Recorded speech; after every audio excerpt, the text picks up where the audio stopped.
One for the intro? Can I use this one for? Yeah, I can. I'm on. Welcome. We're so glad you're here on a cold morning as King University presents Dr. John Perkins. This is part of our commemoration of Dr. Martin Luther King Jr. Day. Yesterday, Dr. Perkins spoke yesterday both at the city's event at the train station and then again at Lee Street Baptist last night. And he brought a message of hope and love that we all need to hear, and that I'm glad you're here to hear with him this morning. I have a couple of announcements that I'll introduce Dr. Perkins as well as his interviewers. For those of you who are visiting with us, my name is Martin Dotterwyk. I'm the director of the King Institute for Faith and Culture, which is a speaker series that has brought this event. And if you're not aware of us, get one of the brochures at the end. We'll have a couple of my faithful assistants floating around. There's also a book table at the end at the back. And if you're interested in any books by Dr. Perkins, they're there at a significant discount, and he'll be up here to sign them if you want to do that. So there is a book table at the back. And also, please do get a brochure. We have an event next week as well. I try not to do these back to back, but that was unavoidable this time. Next Monday, we're hosting Kate Bowler. Kate is not going to be here at 9:15 as she normally is for students, so if you're interested in this, you're going to have to move a little bit. She's at Central Presbyterian Church next Monday at 4:30 and again at 7 o'clock. Kate is a professor of church history at Duke Divinity School who discovered at the age of 35 that she had stage 4 stomach cancer. And she's written poignantly and beautifully about that in her memoir, Everything Happens for a Reason and Other Lies I've Loved. It went to number 5 on the New York Times bestseller list last year. So Kate is a remarkable individual. She's great on stage, and I hope you can join us for some of those events. Another brief announcement, some of you, and I'm sorry not all of you, but some of you are on my lunch list. If you're coming to lunch, I'm not sure you got the correction. We're going to be here on campus in the boardroom of the Student Center. And if you're on my list and you don't know where that is, come find me at the end. So I'll tell you a little bit about who we have up front. We have 2 interviewers to facilitate conversation with Dr. Perkins. On the left, on your left, is Tina McDaniel. Tina, a mover and shaker in Bristol, works at the YWCA. She is involved in everything that happens in Bristol, and that's a very good thing for Bristol. Tina has worked in a variety of contexts. Theoretically, she's retired. She's not really retired. She is also on the board of the King Institute for Faith and Culture. To your right is Dan Gray. Dan is the pastor of the United Methodist Churches in Chilhowie, Virginia, and 7 Mile Ford, Virginia. He served for many years in Bluff City. And Dan, among his other hats, has appeared in many performances at Theater Bristol, where his wife serves as the manager, and now as an adjunct professor at King University. So I'm glad to have them both here. Who they're talking to is John Perkins, and to try to introduce Dr. Perkins adequately is an impossible task, and I want to leave his story to him. I think he'll tell you some of that story during the course of our interview here. But the word you're going to hear most often from his mouth is the word love. You can hear it frequently, and I want you to understand how remarkable a word that is from him. From a background in deeply segregated Mississippi, where he suffered many, many deprivations, the loss of his mother and his brother, being beaten in prison, and yet still that is the word that you're going to hear most often from John Perkins. His accomplishments are many. When he came back to Mississippi to minister, he founded Mendenhall Ministries and eventually the Christian Community Development Association, remarkable and thriving ministries. He's also written 15 books, and he's also received 15 honorary doctorates. Numerous honorary doctorates from numerous institutions. 3 universities have John Perkins Centers. 4 have John Perkins Fellowships. 3 have John Perkins Houses. So he's a person who has a burning desire to give you one message, and it's a message that's perfect for us this Martin Luther King Day. So I'm delighted to welcome to King John Perkins. Is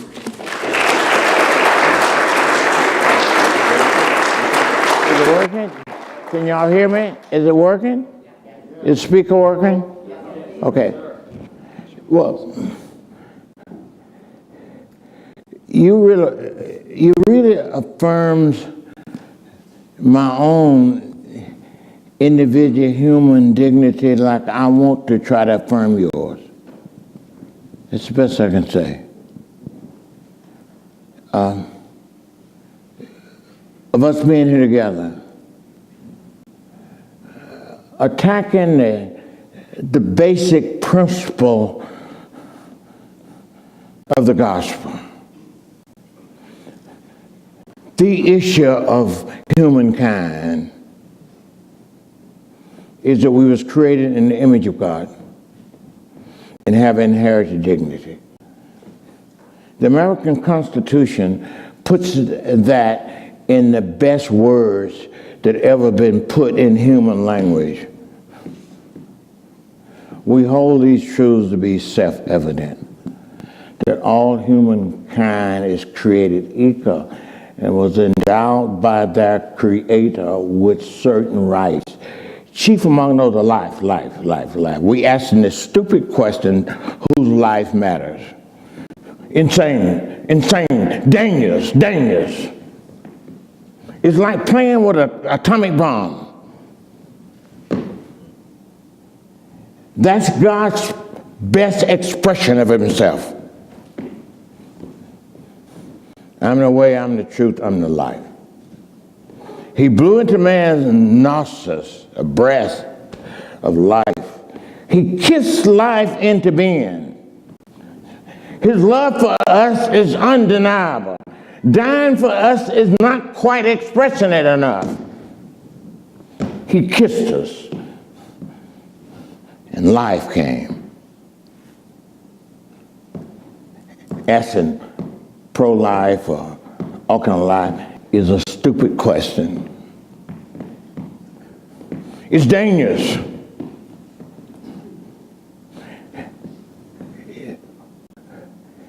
We're beginning to see it. This school is beginning to see it. We experienced it last night. We experienced what God is longing for, and right now we're experiencing what God is longing for. Look at yourself. We got a story to tell to the nation. We ought to see ourselves as prototypes for the human life common good. I think we're feeling it. I think last night, and we're trying to give a voice. I'm not trying to give you a voice. I'm trying to hear your voice. And we're trying to hear each other. We're trying to have conversations together about the issues of life. Oh Lord, King Scarlett, I respect you. I respect the thought. You got to think about it first. As a person thinking his heart, so is he.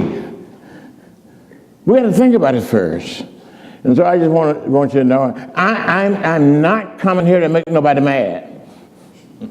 If I do, I want to ask you to forgive me. I know most of us is caught up a little bit in our political ideology, and we have put it over God's ideology. And you get offended. We can't bring truth that fits your pigeonhole because it's too small. Your truth is too little. But we're struggling with it. Lord, it's thrilling. And it's thrilling for this young generation. It's thrilling for this young generation. And all of us who are over 50 should be happy. And all of us should be investing in that. In the college here, in our local churches, in our daycare centers, in our schools, and we need to be tutoring. All of us need to be tutoring somebody. I think for me, my eyes have seen, what is it? The glory of the coming of the King. I think we can see it. So I just wanted to say that. Y'all honors 58 years of me trying to go in the same direction. You give meaning. If you don't have no followers, you're walking alone. If your light is not shining, you're not a leader. And so look at yourself as a prototype. Look at your local church as a prototype. Look at your city as a prototype. Look at, and there are some enhancements we're seeing. Putting colleges, we're moving colleges back downtown. We're moving colleges as development entities for which the business can develop around. We can feed this nation. We can help this nation. We can provide health care for this nation. We can do some things here together. And God came to live his life out through us. Galatians 2:20 is it. We ought to have been crucified with Christ. Nevertheless, we are living. Yet not us, but it's Christ who living in us. And the life we are now living in the flesh, we're living by the faith and the grace of the Son of God who loves us and gave himself for you. That's our struggle. We're incarnation now. We're about to get there. What has color got to do with it outside of making it more beautiful? That's what color is for. Oh yeah. I'm looking at y'all. I wish you could look at yourself. Okay, I'm finished. Y'all can see how I feel about you. You see how I feel about you. I'm not here to hate you. I like to be loved. It feels good to me. So, okay. Let me turn. Can you hear me? I need to turn the mic on. Can you turn the mic? Okay, can you hear me now? Okay, great. Dr. Perkins. I like you, girl. I like you too. Yes.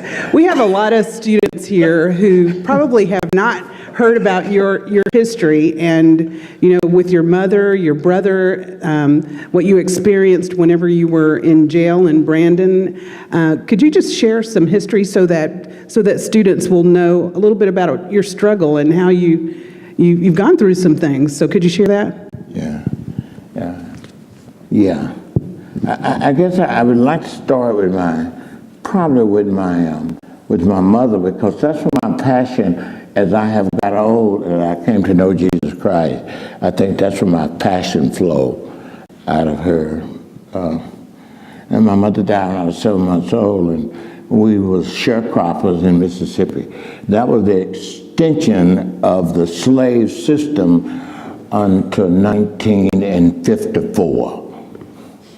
The 54 was the first challenge of human dignity after the emancipation. Separate but equal creates inferior people. Separate but unequal create inferior people. When you make one white right and black wrong, and blacks want your rights, they are bad people. They are terrorists. So we need to lock them up. That's what I grew up in.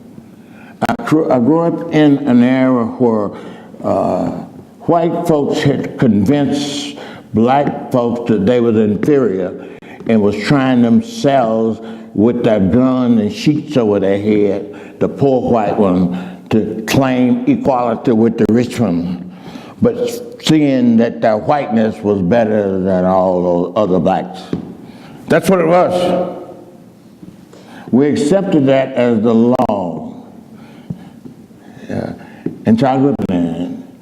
I guess my first enlightenment came when I worked a whole day for a gentleman hauling hay, and it's a certain time in the spring. You work when that hay gets just right, you want to get out wrap it around a pole, put it in a barn. Right now they bale it, roll it up, and put it away. And you don't want to do that before another rain, and so it's a distant thing. I expect to get, this was in right at about World War II, when most of the soldiers was gone. For about 3 years there, most men from 20 and up, 40 was gone. And so we're in the war, and I was away from home. I think this was my beginning to be educated.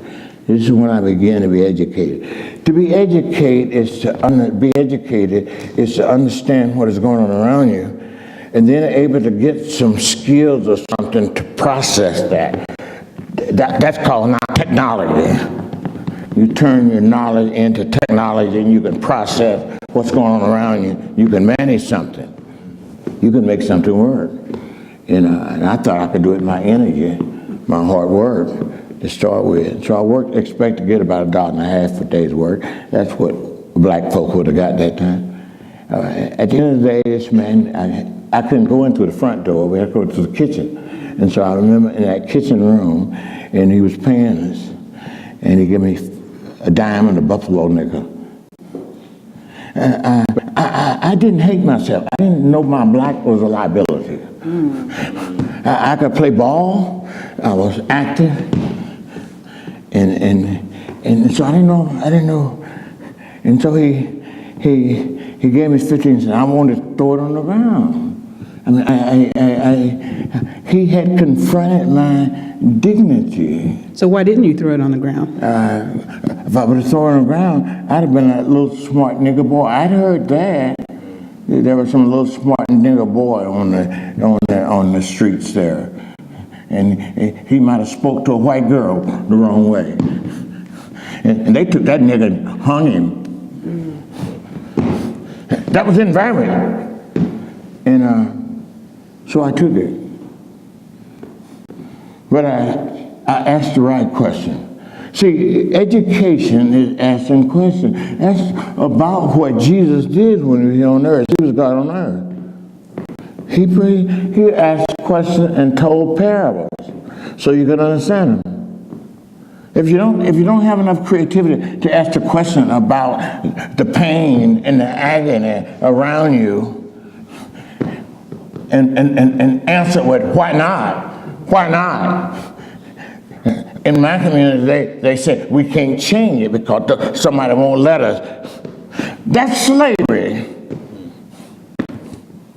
That's slavery. You're not free.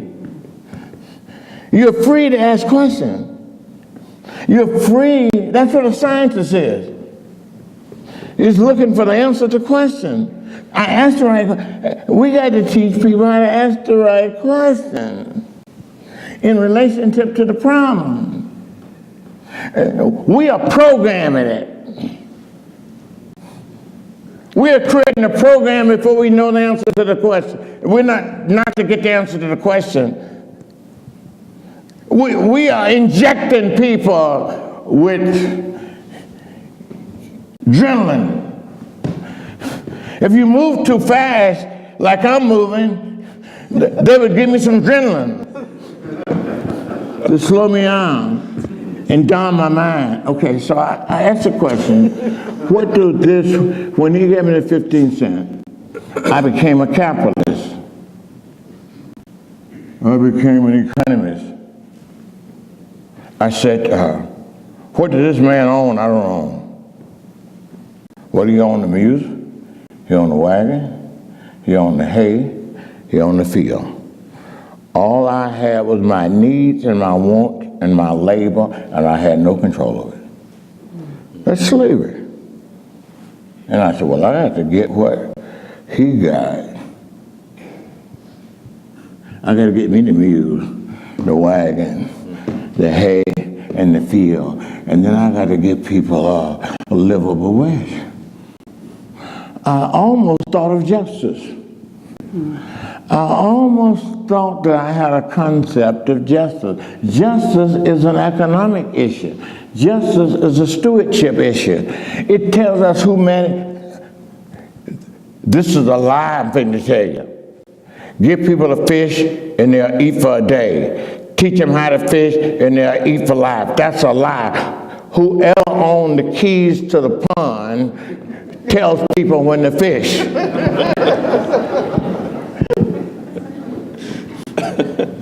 Okay, and so that was a system, and I went off to try to do that. Dropped out of school when I was third grade, somewhere between. Now we went to school then 3 months a year, pretty much December, January, and February, in a little one-room schoolhouse.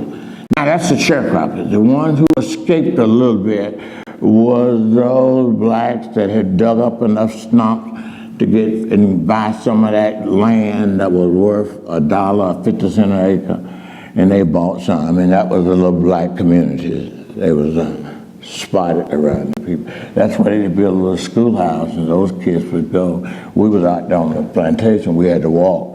The white folks had a school bus to come by, and we had to jump out of the way for the mud wouldn't get on us while that bus go. And they would throw spitballs out the window on us, trying to make us feel that we was inferior. See, everything in the black man's environment was designed to make him feel like he was a nigger. What is that? It's just like calling white folks a racist today. Same thing. Ain't no white folks in this building here want to be no racist. Ain't no black folks in this building want to be no nigger. You know what I'm saying? Because it confronts our dignity too much. That's why you got terrorists. That's what produced McVeigh when he bombed those 100 and some children in a daycare center. The other white folk didn't think he was important. He done fought for the country. That's what a terrorist is made out of.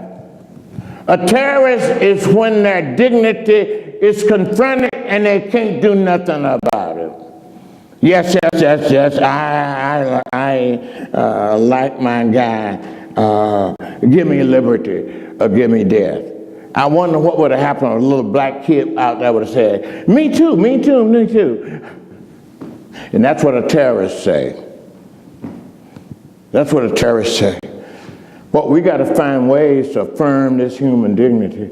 Look at the creativity it's going to bring. Look at the scientific research it's going to bring to our world if we could free our world and allow them to look what would have happened if we joined that white lady wouldn't have raised George Washington Carver. We don't know who his daddy was. We don't know who his mother was. They found this little boy. And she taught him how to read. And he became the scientist of his day. Oh, Lord, have mercy. Oh, Lord, have mercy on us. Okay, I'm preaching. Okay. But I think that's what you wanted. I think you wanted people. I want them to see the freedom. And I want them to see that the lady who brought me the milk after my mother died. You want to share about your mother and what happened? Well, she died. You want me to hear the end of the story.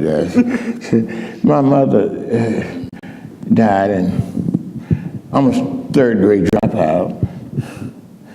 And I'm looking forward to seeing her. I know what I wanted to say. I wanted to say, you did well. I feel like I did. I sort of like that's why I want to say it. I got these honorary doctor's degree. I tricked y'all.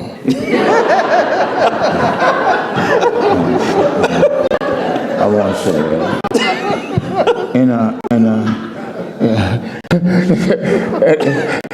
I said, this is funny.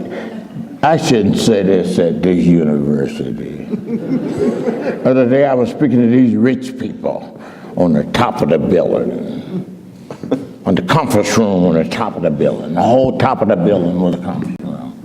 I was talking to them, I was dressed up like I am today.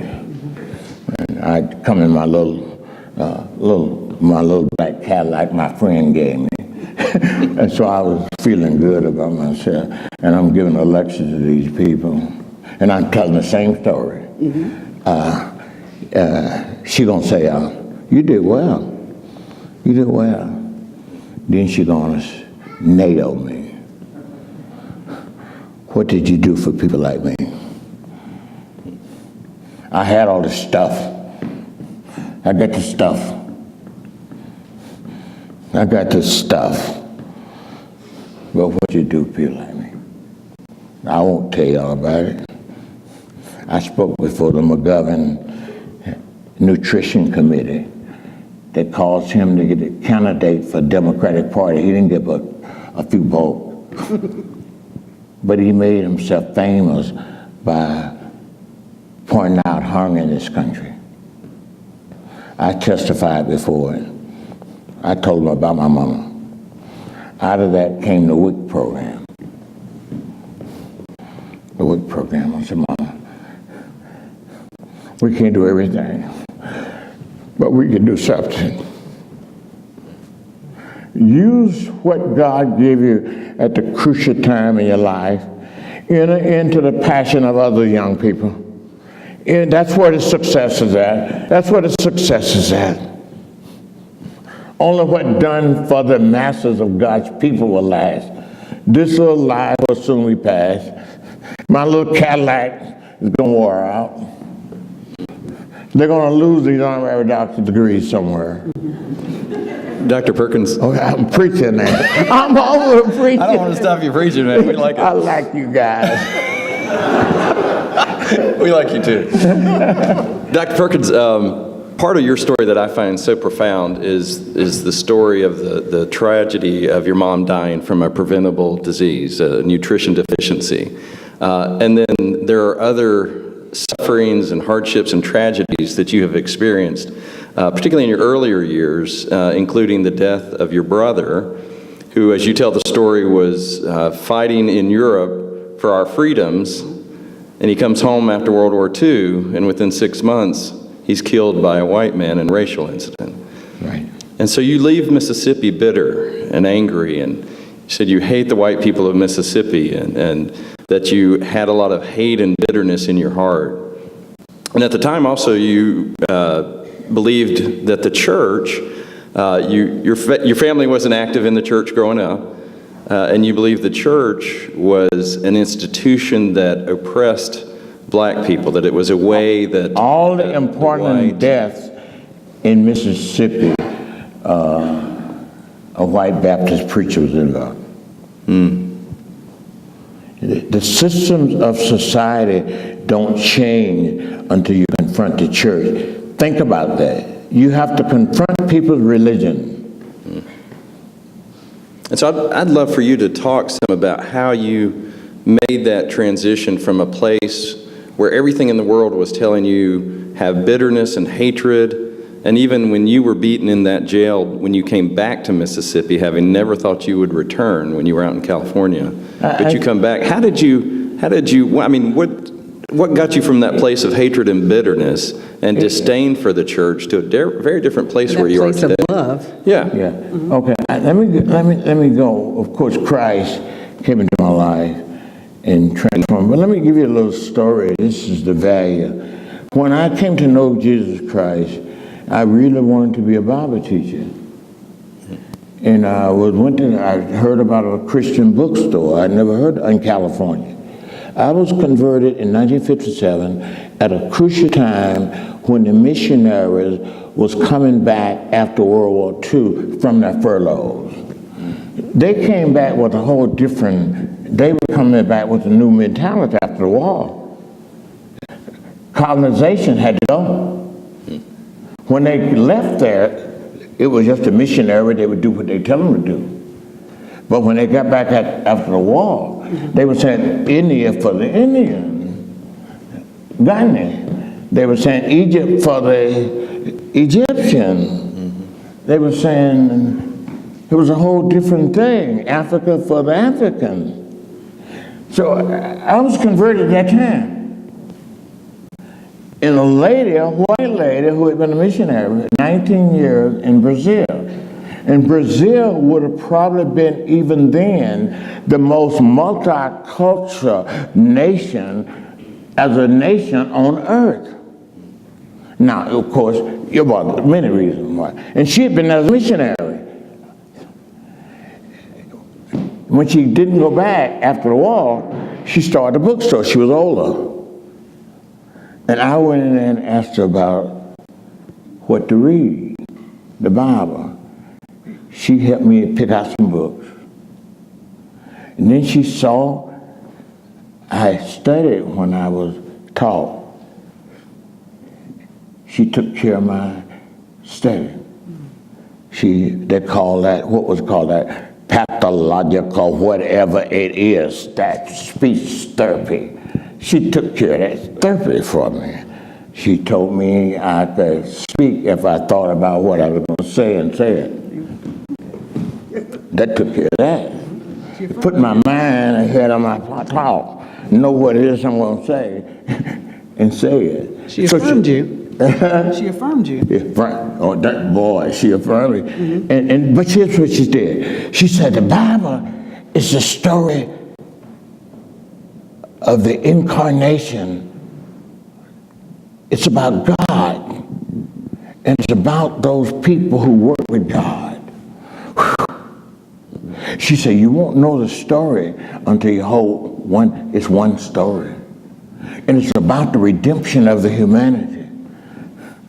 I got the truth. See, some people run before they get the truth. And she said, read the story. The story is about the redemption. The seed of the woman would bruise the serpent's head.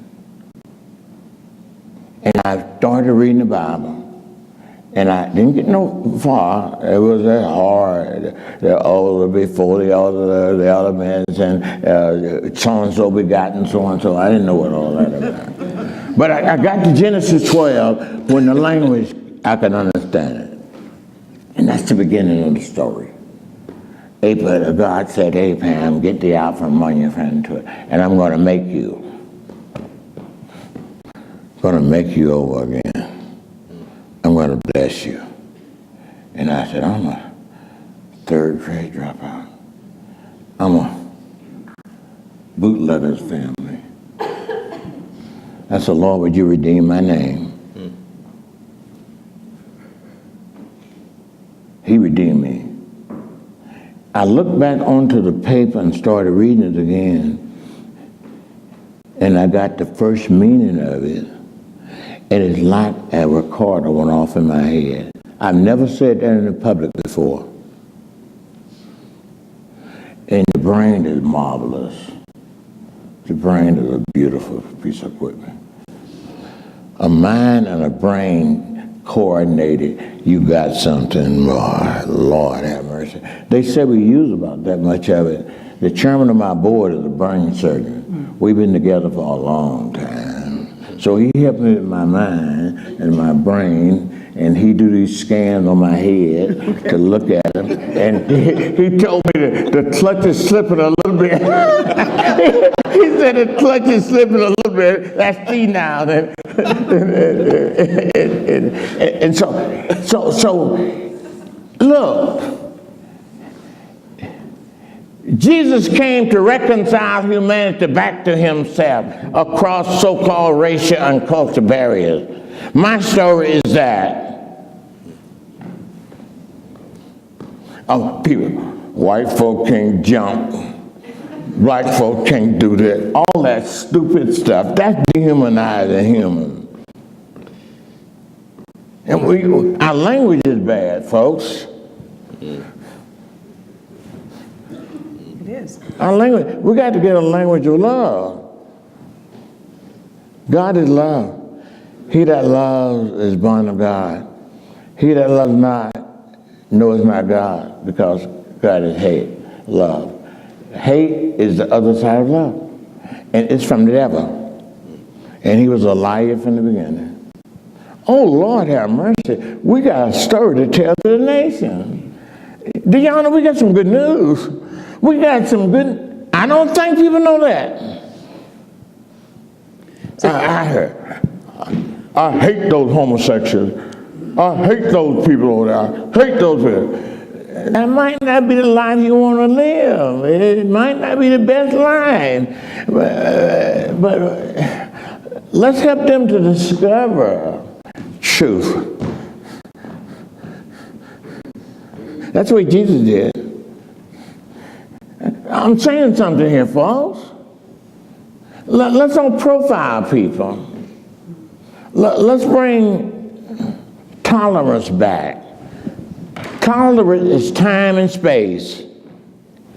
Let's don't profile them way out here. Wait to get face to face. We'll be known as he's known when we get face to face with God. We don't know all we need to know, but one day we're going to be face to face with God, my Savior. Face to face, what can it be? We need to be face to face. That's what we're doing this morning. That's what we did last night. Our churches need to do that. So, Dr. Perkins, last night you talked about affirming the dignity in others, and it's kind of simple. You want to share with us how we can affirm the dignity in other people? Let me find one. What did I say last night? I think speaking to them. That's it. Speaking to them. Mm-hmm. Speaking to them. We used to do that. Mm-hmm. How are you today? Mm-hmm. And then we used to write letters like that. I remember that. We had to stretch out letters to Vera Mae. How are you today? Fine, I hope. Don't you remember that? You know, and greet people with dignity. With dignity. We do it in business. Mm-hmm. I remember back in these early days of us trying to change this country, especially in the northern city, they found the most beautiful black, they got a heart too black. They already got the Jonathan's, but they got to hire somebody up front, integrate this place. They got the beautiful black girls and sit them at the front desk. Y'all remember that? That was good. That was good. Dr. Perkins. You shouldn't come out.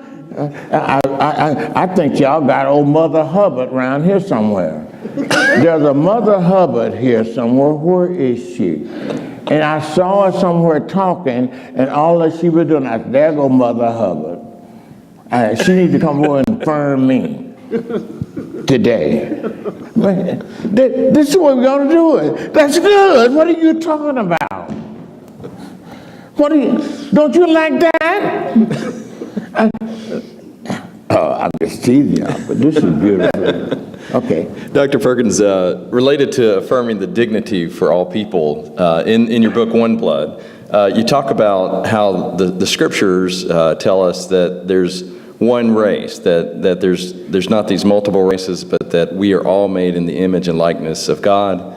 And I'd just love for you to talk a little bit more about that idea that there's not a white race, there's not a black race, there's not an Asian race, a Latino race, etc. Could you talk about that notion? And the interpreters didn't make a mistake. If you go to the root words of those words, the interpreter, when we see that kingdom, that everlasting kingdom, it says there are people there from every tribe, every nation, every ethnicity. Says nothing about race. The assumption there is one human race, that in Adam. Jesus' blood is one blood. That's why it can wash away our sin. It wasn't contaminated with sin. He overcame those temptations. And so there's one God, there's one mediator between God and man, and that man is Christ Jesus. And his one blood washes away our sins. I love it. What can wash away my sin? I see the Mother Hubbard over there. What can wash away my sin? Nothing but the blood of Jesus. What can make us whole again? Nothing but the blood of Jesus. Oh, precious is that flow that makes me whiter than snow. There is no other fountain I know. And nothing but the blood of Jesus. We got some good news for them. So speaking of that, what is the role of the church? The church was created to do that. That's what Pentecost was. It said that there was people there from every nation under heaven. The Jews did a good job in bringing those people to the Pentecost.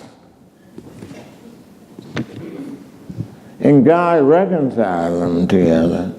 And they left there and they created reconciled churches like in Antioch and others. Race was one race. They was restoring their human race back to oneness. He told the disciples that you might be one, that there might be one, that the world would know we was Christians because of our oneness, because of our love for each other. We got a message, folks.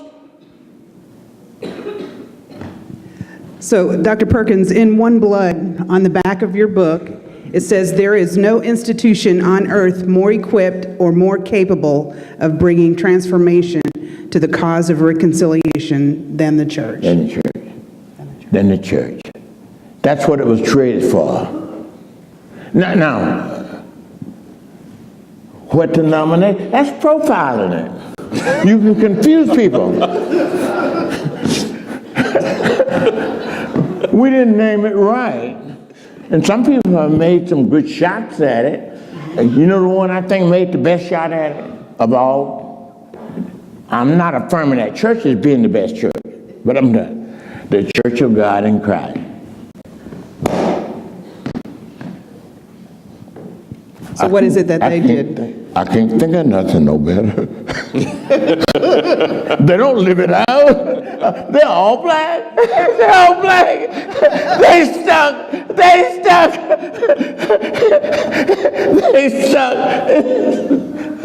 Look, isn't it beautiful that we can live in a day like today? Isn't it beautiful that we can create an environment that we can speak like this? Isn't it that we can speak to each other? So, Dr. Perkins, as a family, how can we focus on reconciliation with our children and teaching our children the principles of reconciliation?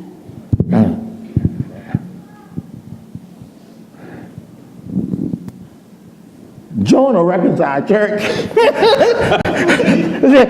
I thought he was, yeah. Look.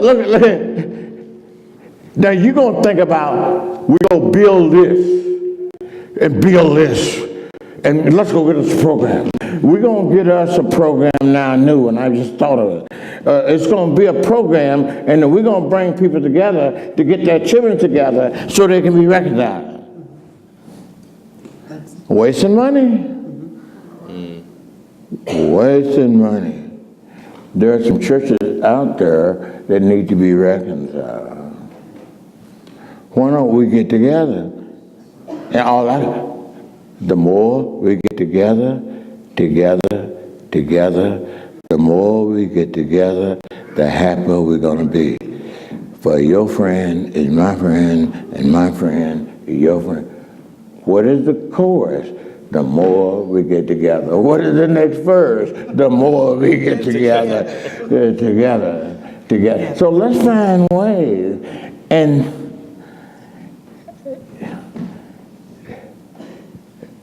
the most precious time in terms of our senses being released and the possibility of love flowing is when we are eating.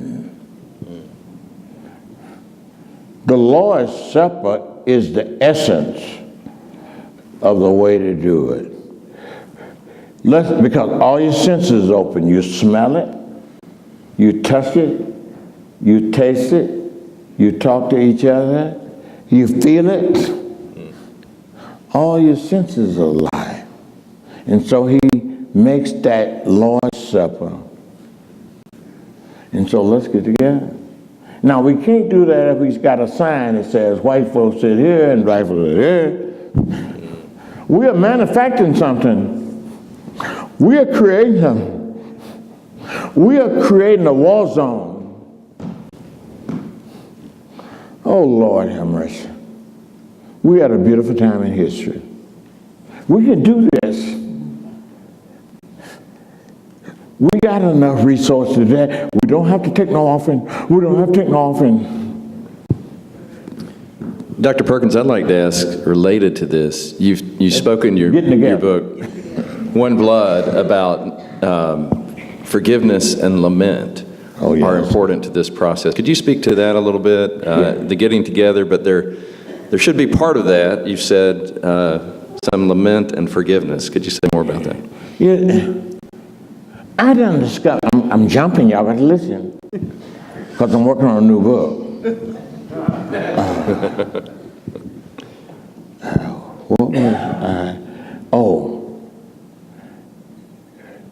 We are using unforgiveness as a weapon because you hurt me when you told that lie on me. If I forgive you, you might hurt me again. And I have found, that's what I was thinking, I lost it. It's slipping. The clutch is slipping. Got you back in gear. That's your job. That's your job.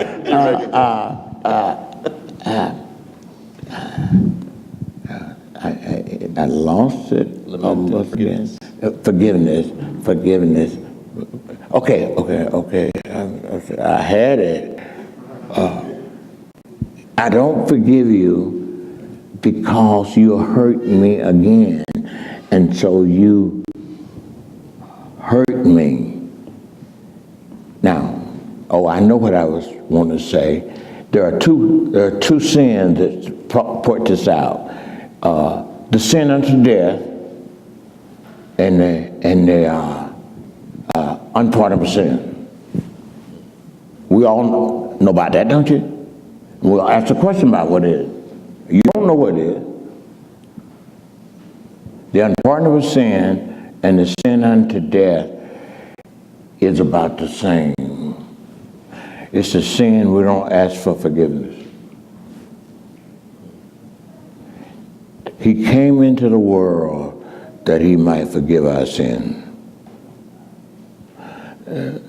Sort of the work of the Holy Spirit is to make us conscious of sin.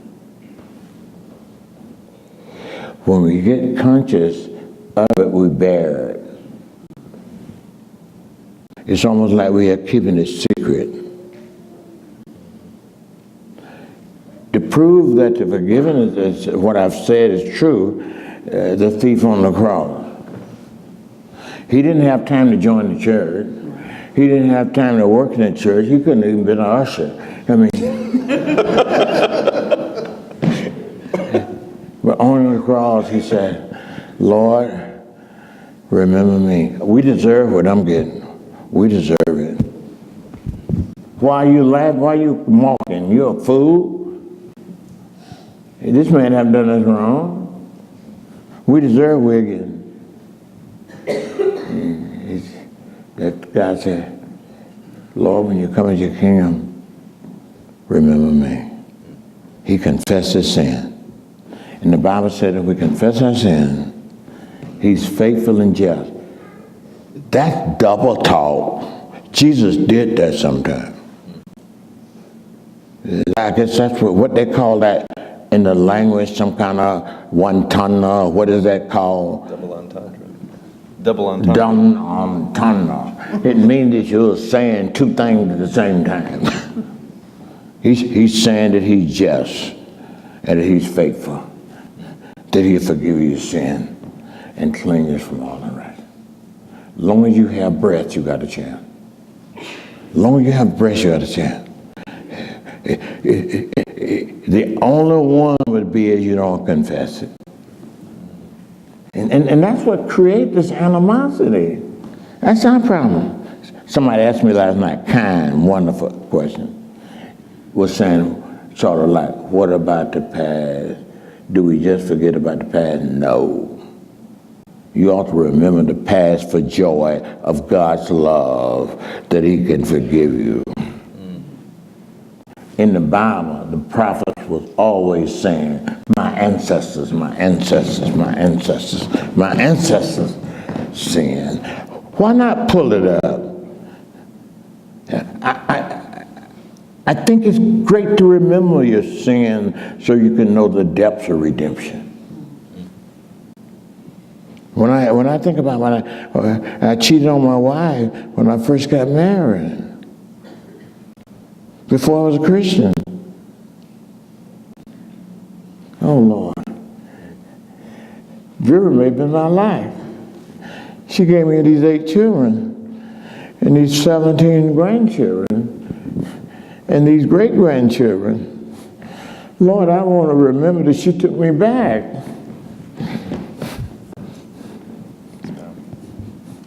And I want to remember that God forgave me.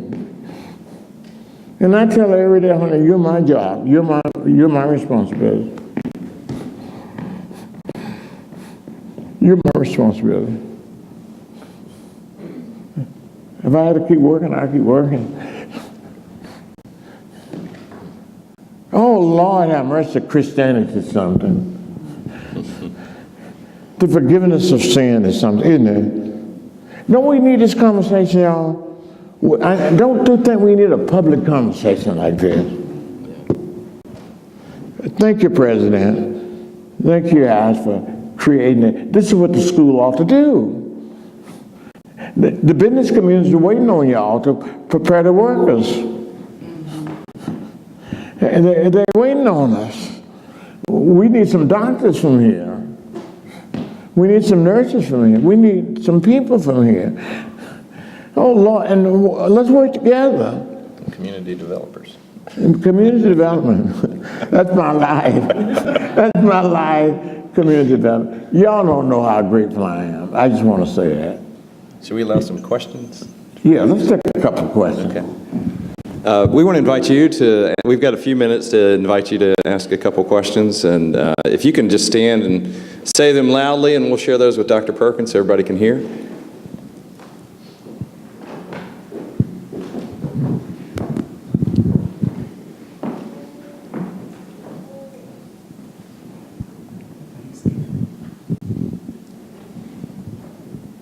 You got your chance.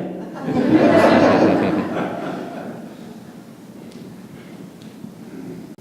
have a question. I honestly just Yes. want to say thank you for being here. Thank you very much for being here. That's all you want to say? You sure affirm me. You took care of me. I'm the only one. You took care of me. But thank you. Yeah.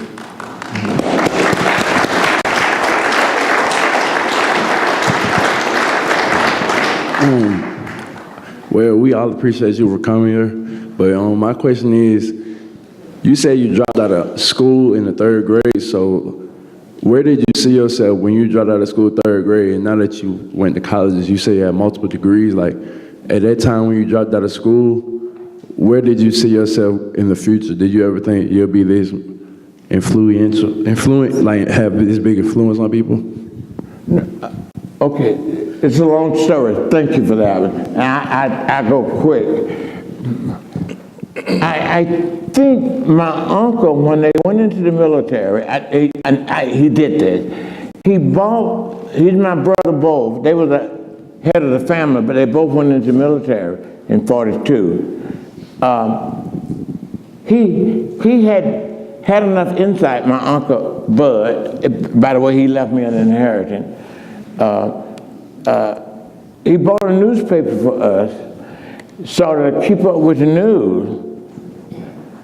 And we learned how to read the newspaper.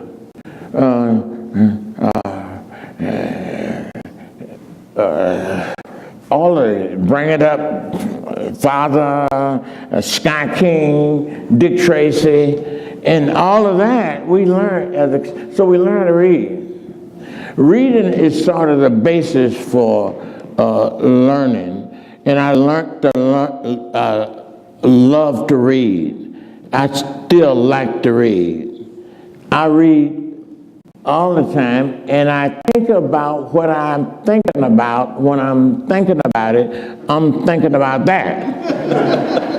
So my thoughts are not just hanging. My thoughts are about what I'm thinking about and trying to learn how to put that together in life. So I learned it, in the streets. I learned it in the street, and a teacher, when I was converted,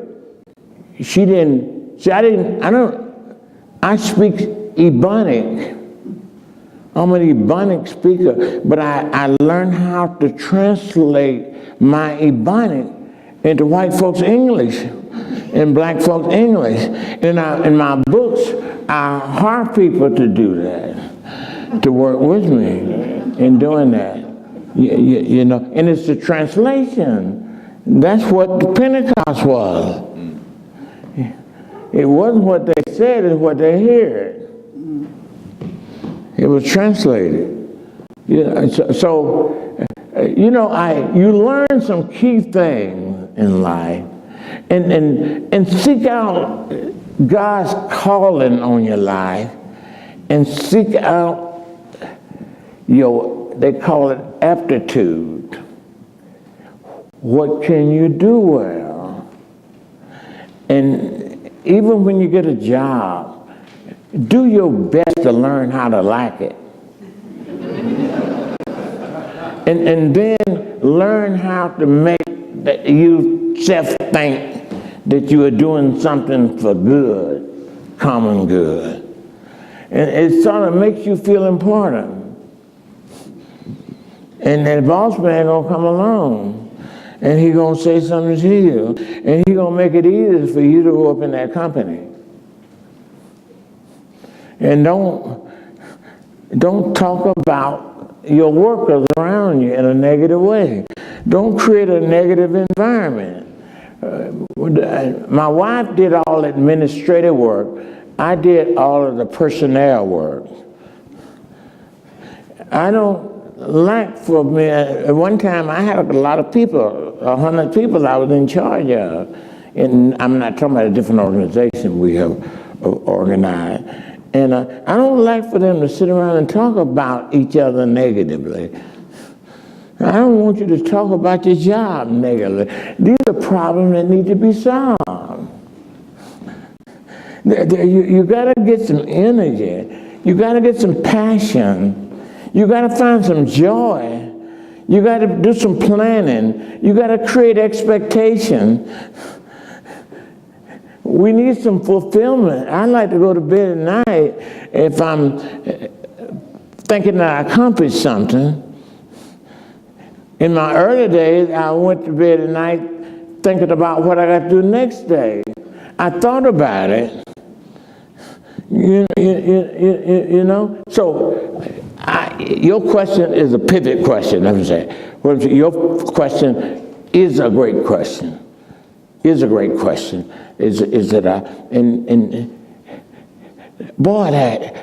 people, there are people who even learn and become creative, can't read. But there's people become craftsmen. People can do great things. You know what I'm saying? But they did what it was they liked to do.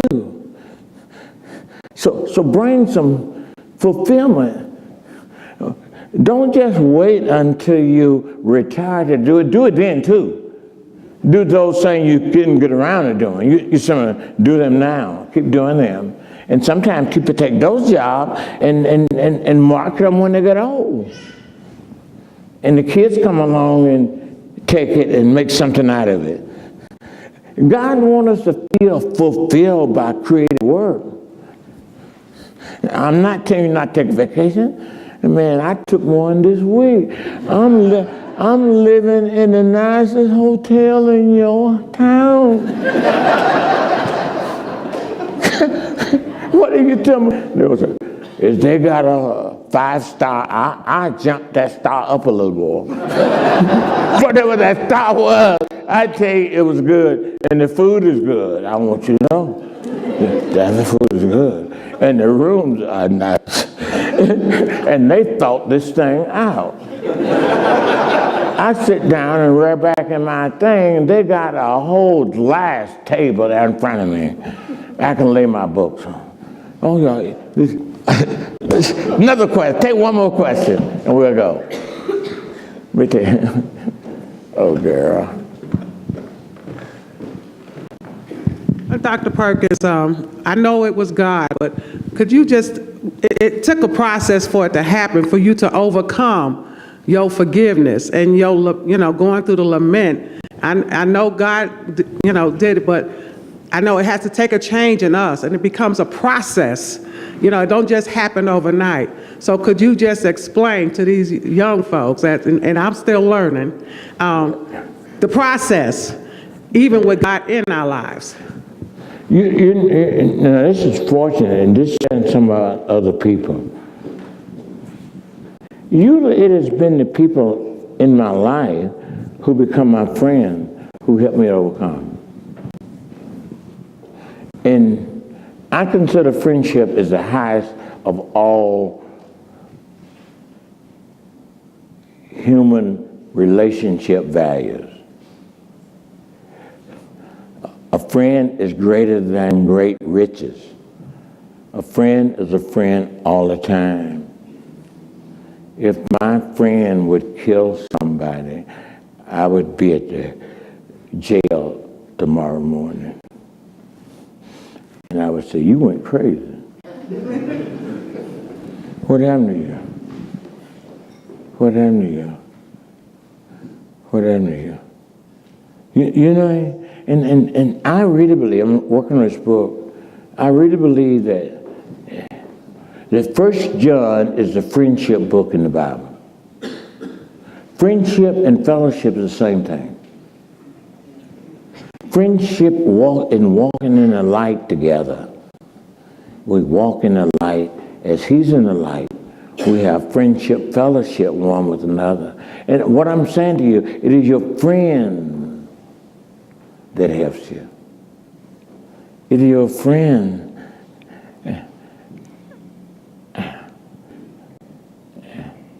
My friend is almost like David and his mighty men.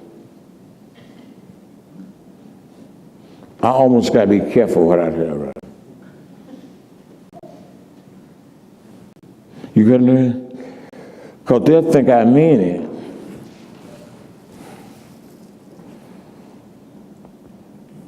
I'm grateful. Make friends. Make friends. You can't make friends with the whole world. That's the church's work. That's the church ought to be hooking us up. But make friends. 2 or 3 of you walk together. You can do that for good or for bad. It's tough. If you make friends. You'd ask me who are some of the images of a great friend. It'd be somebody y'all don't like. It would be mousy tongue and show and lie. They led 1 billion people to freedom. It would be Fidel Castro and his brother.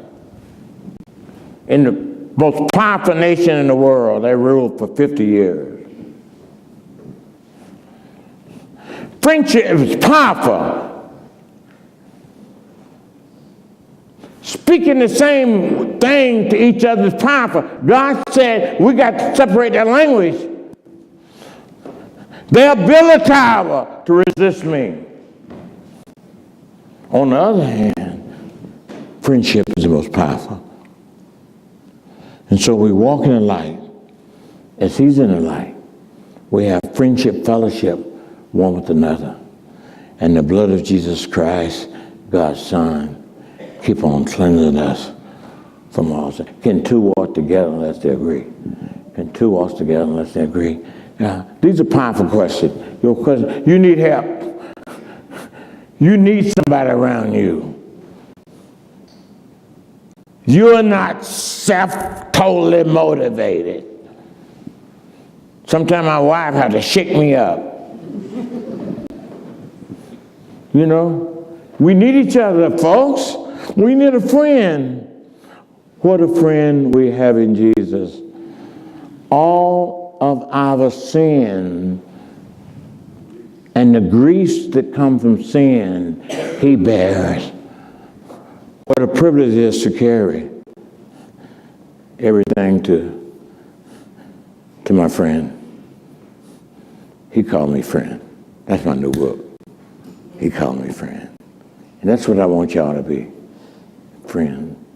I can't make some friends. I can't make some friends. I can't make some friends. I'm going to leave here with some friends. Yeah, that's enough. Thank you. Let's please join me in thanking John.